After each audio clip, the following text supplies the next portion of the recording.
più dry farfalloni amoroso, notte e giorno d'intorno girano, delle belle turbando al riposo, Narcisetto a dolcino d'amor. Delle belle turbando al riposo, Narcisetto a dolcino d'amor. Non più avrai questi bei panacchini, quel cappello leggero galante, quella chioma, quell'aria brillante, quel vermiglio d'onesco color, quel vermiglio d'onesco color. Non più avrai quei panacchini, quel cappello, quella chioma, quell'aria brillante. Sanremo, Italy, a beautiful city on the Italian Riviera. On the 8th of August 2001, Lisette Schäfer, a 90-year-old woman from Leipzig, was found murdered here with a nylon stocking. The victim had been a particularly unpleasant individual. Not just rude and mean, but also xenophobic. She hated black people and Jews, she railed against immigrants and was never happy. She was also continuously looking for domestic workers who quickly left her employ as she accused them of theft in order to avoid paying them. She was living off assistance from the social services, but in reality had assets in jewels and real estate and, as it was to turn out, cash in the bank too. A lot of cash in the bank. It did not take the police long to work out who the perpetrator was. Gemma Elena Benetello was 50 years old and had been a piano teacher. She originally came from Padova. She had spent the previous winter in Cerania, then moved to Pietra Ligure after a flood. She was separated from her husband and had 3 grown-up children. She now lived with a man, but like her, he had no full-time work. She told the police that she'd gone to Sanremo to collect her car from the body shop where she was able to pay for the work done on it, and indeed ordered a car radio. During a lengthy interrogation on the night of the 14th to 15th of August 2001, the woman confessed. She'd been fired, like so many before her, but she'd shown up at the old owner's door because she needed to work. Lisette had insulted her and kicked her. At that point, in a grip of anger, Benetello had grabbed a pantyhose that was lying on a chair and had tightened it around her neck. There were 4 knots in the tights which hastened her death. She took 1 million lira, just over 500 euros, from the kitchen table, and that was used to pay for the work on her car. The killer was locked up and the murder case closed. It might sound as though no one would miss the nasty old woman, a woman who hated black people. She couldn't bear the fact that floods of immigrants from all over the world were arriving in Italy, as one acquaintance said. Furthermore, she boasted of having had a brother belonging to the Führer's inner circle. That was an invention, as everyone thought it was, but it turned out her brother had been very important in the SS and the Gestapo. Maybe he was not in Hitler's inner circle, as she claimed, but he did know Heydrich, and for a moment he was also very famous. Lisette Schäfer had lived in poverty in a small and poorly furnished apartment with the stench of cat urine. However, numerous bank accounts were registered in her name. In Menton, in France, an account was quickly found with 400 million lira, over 200,000 euros. Shortly after her death, the deputy prosecutor of Sanremo, Francesco Pescetto, declared that the cash in her bank accounts certainly exceeded 1 billion lira, over 500,000 euros. Later, more accounts were found in Italy, France, Germany and Guatemala. She may have been worth as much as 10 million euros. Why then did the old woman live in hardship relying on the charity of the municipality. Perhaps it was her mental abilities, or maybe it was something to do with her brother. And where did she get the money from? Maybe this came from the very same brother. So who was her brother? He was none other than Oswald Theodor August Wilhelm Schäfer, born on the 14th of June 1908 in Braunschweig. He was just 2 years older than his sister, who was to die in San Remo so many years later. The family must have been very well off, as Schäfer was able to go to university to study law in Berlin. Not something a poor family could have afforded to do. On the 1st of April 1933, Schäfer joined the NSDAP, the German Workers' Party, membership number 1772-081, and he joined the SA at the same time. He remained a member of the SA until he joined the SS on the 1st of January 1936, SS number 272488. After completing his studies, he got a job with the Gestapo in Berlin from 1935 to August 1937. Here, he was Werner Best's advisor in the SS Security Police Main Office, which was to become the RSHA, the Reich Security Main Office, thus kickstarting his career in Nazi crime. Werner Best had played an important role in the establishment of the Gestapo and the founding of the Reich Security Main Office. He was the deputy to Reinhard Heydrich in the SD from 1934 to 1940. It was probably Best who came up with the idea of the Einsatzgruppen long before Hitler decided to invade Poland. As an aside, and for the purposes of thoroughness, there was another Schäfer in the life of Werner Best. This was Wilhelm Schäfer, whose body was found on the 18th of July 1933, having been murdered.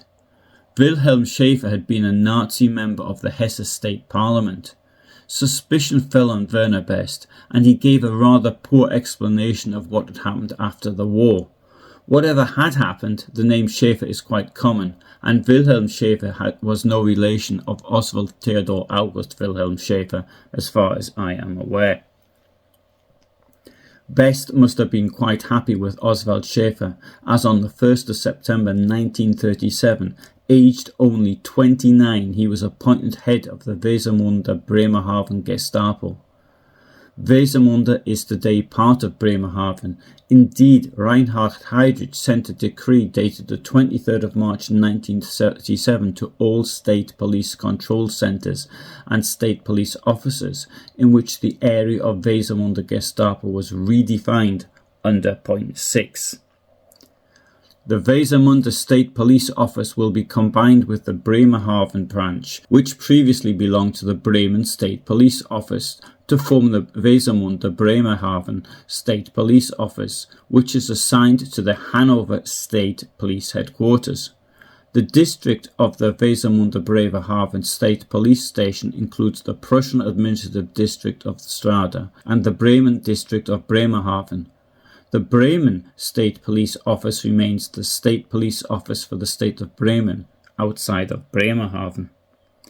Now that might sound a little bit complicated. Indeed, all German borders were very complicated until after the Second World War. So, as complicated as it may seem today, I bet it sounded even more complicated then.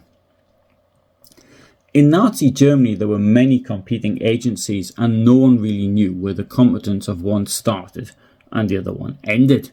This was no more so than with the police. As far as the Gestapo was concerned, all offences and crimes within the meaning of Nazi criminal law were part of its remit. However, this could be the remit of the police as well. Of particular interest to the Gestapo was political crime.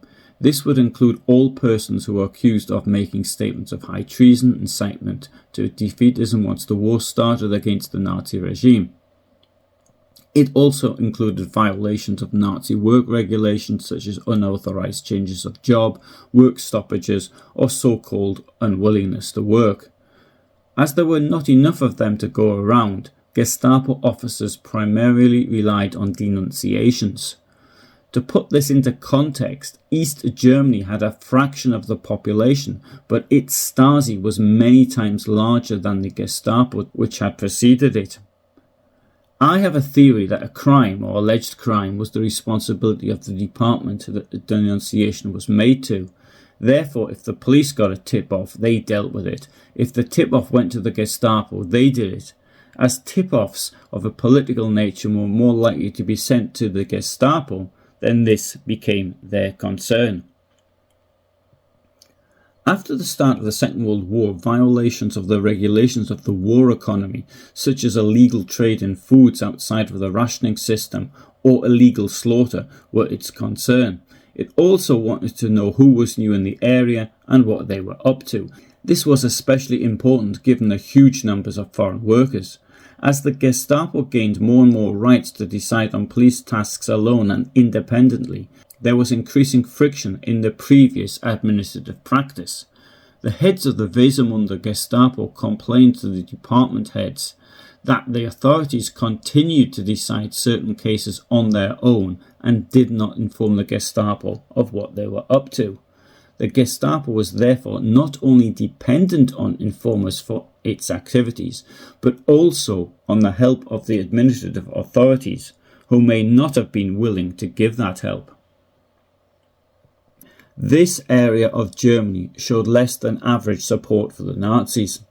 In the fraudulent elections of March 1933, which was subject to heavy invigilation and pressure from the National Socialists, and when many SPD and KPD politicians had already fled the country, the SPD still managed to remain the strongest party with 36.7% of the vote. The Nazi Party received 35%, the Communist Party 11.9%, and the Black-White-Red Battlefront 11.5% of the vote. This suggests that resistance could be expected. However, in Harry Gabke's book 150 Years of Bremerhaven 1827 to 1977, the author noted that the comparison with other cities shows that the resistance in the lower Weser cities was not very strong. Neither parties, unions, nor other groups managed to organise lasting resistance. By 1938, the Gestapo in Bremerhaven and Wesermünde had violently crushed all attempts at resistance. This demonstrates how successful Schäfer was in running the Gestapo in Wesermünde. Schäfer stayed there until the spring of 1938. One of his successors heading this Gestapo office was Werner, who later headed Sonderkommando 11B, part of Einsatzgruppe D. He was executed in 1951. In May 1940, Schäfer took over the Gestapo office in Reichenberg in the Sudetenland, today Liberec in Czechia. According to the Munich Agreement, this part of Czechoslovakia had been annexed to Germany in October 1938. It reverted to its German name of Reichenberg from the Czech Liberec. The population was overwhelmingly German-speaking. However, the Nazis had refused a plebiscite and were no doubt mindful that the population of Reichenberg and Czechoslovakia enjoyed a far higher standard of living than people had in Nazi Germany. Furthermore, the population may have been German-speaking, but that did not mean to say that they welcomed the Nazi annexation. Being part of a democratic Czechoslovakia meant having rights that were denied in Germany. Reichenberg became the administrative capital of the Reichsgau Sudetenland, which did not have a German-speaking majority. Heading the Gestapo in an administrative capital in newly occupied Czechoslovakia would have been a promotion for Schäfer. In den frühen Morgenstunden des 22. Juni trat die deutsche Wehrmacht in breiter Front zum Angriff an, die heimtückische Bedrohung des Reiches und Europas durch die bolschewistischen Verräter abzuschlagen. In June 1941, Nazi Germany invaded the Soviet Union. Thus began a particularly new and violent stage of the war. Mobile killing squads called Einsatzkommandos, which were grouped into 4 Einsatzgruppen, had been training on the Düben Heath near Leipzig since the late spring of 1941. They were released onto the population of the Soviet Union, which in most cases had only just occupied where they were following the Molotov-Ribbentrop Pact, which allowed them to take eastern Poland and the Baltic states, as well as part of Romania. The heads of the Einsatzkommandos were to a large extent young, highly educated men like Oswald Schäfer. These men were chosen by Reinhard Heydrich. I am unable to say how Schäfer ended up in the Einsatzgruppe heading an Einsatzkommando. Presumably he must have impressed Heydrich so much with his time at the Gestapo in occupied Czechoslovakia. I am also unable to say if Schäfer went to train with the other future mass killers at Prech in the spring of 1941. In October 1941, the 31-year-old Schäfer, now with the rank of SS Sturmbannführer, replaced SS Obersturmbannführer Albert Filbert as the leader of Einsatzkommando 9 of Einsatzgruppe B. Einsatzgruppe B was headed by Arthur Niebuhr, a former police criminal inspector and Gestapo official. Filbert may have been recalled due to accusations of embezzlement, which led to a 4-year suspension from the RSHA. It would appear that Schäfer arrived sometime in September 1941, which would have given him some time to learn the ropes. At this time, the unit was mainly occupied with what it termed combating partisans in the Vitebsk area, although it would not surprise me if these partisans were unarmed. The murder of the Vitebsk Jews started on the 8th of October 1941. According to the situation reports, numbers 90 of the 21st of September 1941, 92 of the 23rd of September 1941, 124 of the 25th of October 1941, and number 148 of the 19th of December 1941, a total of 4,090 Jews of both sexes were shot. On the 20th of October 1941, Filbert formally handed over the command of Einsatzkommando 9 to Schäfer, possibly in preparation for the unit's move east to a new headquarters. On the 21st of October 1941, Einsatzkommando 9 moved to Vyazma and remained there until mid-December 1941. Einsatzkommando 9 did, however, return to the Vitebsk area, and I will here describe 3 massacres that took place in Ula, Beshenkovichi and Chasniki in what is today northeastern Belarus, for which Schäfer was responsible. The area had been captured by the Germans in the first half of July 1941. Maybe they moved back there because of the Soviet offensive of December 1941. Ula is located 62 kilometers west of Vitebsk. In 1939, Ula had a Jewish population of 516 people, making up 1/5 of the total population. Many of these people managed to flee east before the occupation. In December 1941, the German authorities resettled the remaining 200 or so Jews into a large administrative building, establishing a one-building sort of ghetto. This sort of ghetto was fenced with barbed wire. The police, which had been recruited from the local non-Jewish Soviet population, guarded the building. On the 17th of January 1942, at least 70 of these people were shot by Einsatzkommando 9.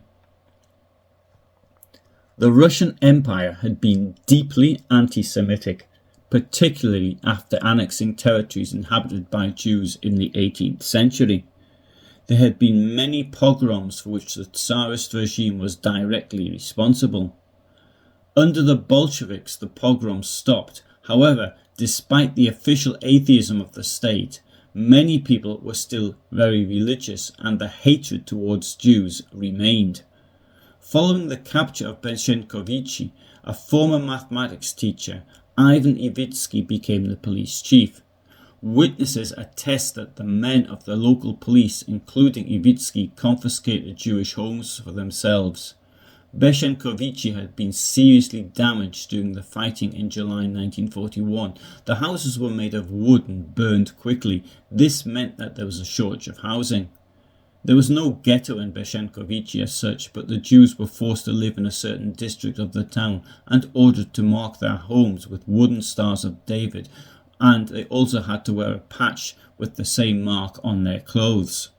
Unless one had a skill such as tailor or cobbler, everyone was forced to do slave labour for the occupiers or the local police.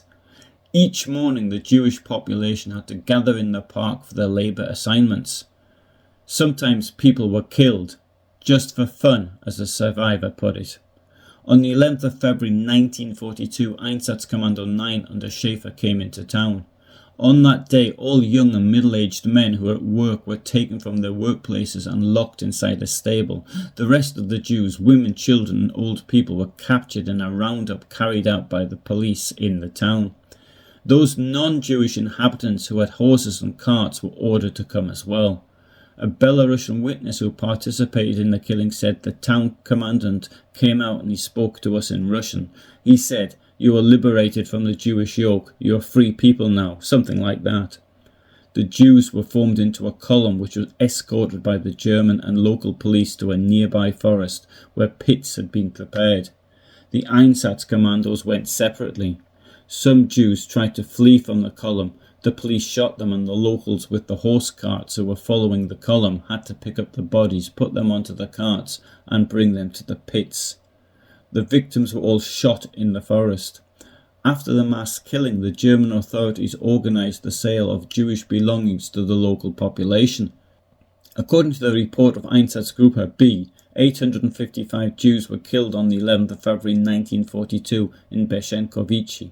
Only 13 Jewish specialists, people who worked for the occupiers or their families, were spared, but they were to be murdered the following autumn. The Jews of Chasniki were murdered on the 14th or 15th of February 1942. On the morning of the 14th of February, about 100 young people were sent out of the town to clear snow from nearby roads. Thus, the youngest part of the Jewish population was moved away from the place of the future action. At around 1300 hours, a detachment of Einsatzkommando 9, commanded by Oswald Schäfer, entered Chasniki on horse-drawn sledges coming from the direction of Beshenkovici. From the morning of the same day, the local police began to assemble the Jews in the building of a former church, which had been turned into a house of culture during the Soviet period.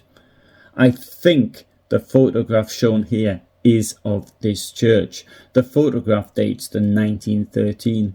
According to eyewitnesses, many Jews refused to go to the church, and towards dusk the area resembled a battlefield. There was violence and shooting, and the police stormed some houses.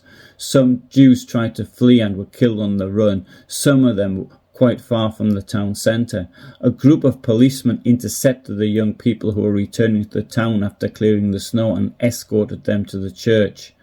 About 1,000 Jews of Chasniki spent the night in the church, closely guarded by the Belarusian police. On the morning of the 15th of February 1942, at around 1000 hours, the police drove the Jews to some pits near the village of Trilesino. After a delay during which the Einsatzkommando had the pits deepened, the mass shooting began. The killers, which included both German and local police, took several people, probably an entire family, in turn, made them undress, placed them at the edge of the pit and shot them with machine guns. Before the shooting, the field police unit that was responsible for rounding up the Jews, together with 2 volunteers from a local Luftwaffe unit, searched them for any valuables. The action lasted all day. Over the following days, the police combed the town and its vicinity and found some Jews who were trying to hide. After the action, the belongings of the murdered Jews were collected, sorted, and under the auspices of the SD, handed over to the mayor to be sold to the Belarusian population. The proceeds were credited to the town's account. About a dozen mainly younger people who had left the town some days before the shooting or succeeded in running away, survived the mass murder. The Einsatzkommando estimated the number of those killed at 1,180. The list, probably incomplete, compiled by the Soviet Extraordinary State Commission report in 1944, indicates that 700 Jewish victims were killed. Of them, 321, that's 45.9%, were born in 1924 or later, and thus were under draft age. 103 were born in 1901 to 1923, meaning that they were of draft age, and they comprised 14.7%, and 276 people, that is 39.4%, were born in 1900 or before. The second group breaks down to 34 men and 69 women. The third group to 125 men and 151 women.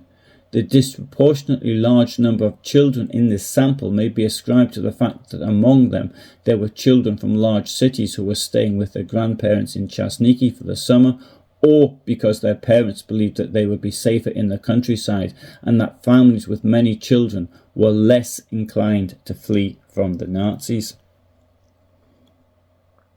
Shortly after these killings, at the end of February 1942, Schäfer handed over leadership of Einsatzkommando 9 to SS Obersturmbannführer Wilhelm Wiebens. Thank you for listening to the first part of this biography of Nazi killer Oswald Schäfer.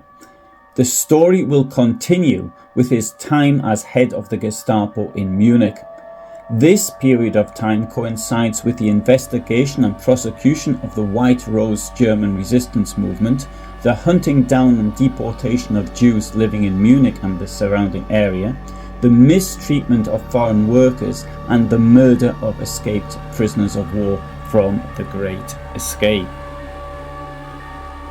So please click on the link for part 2.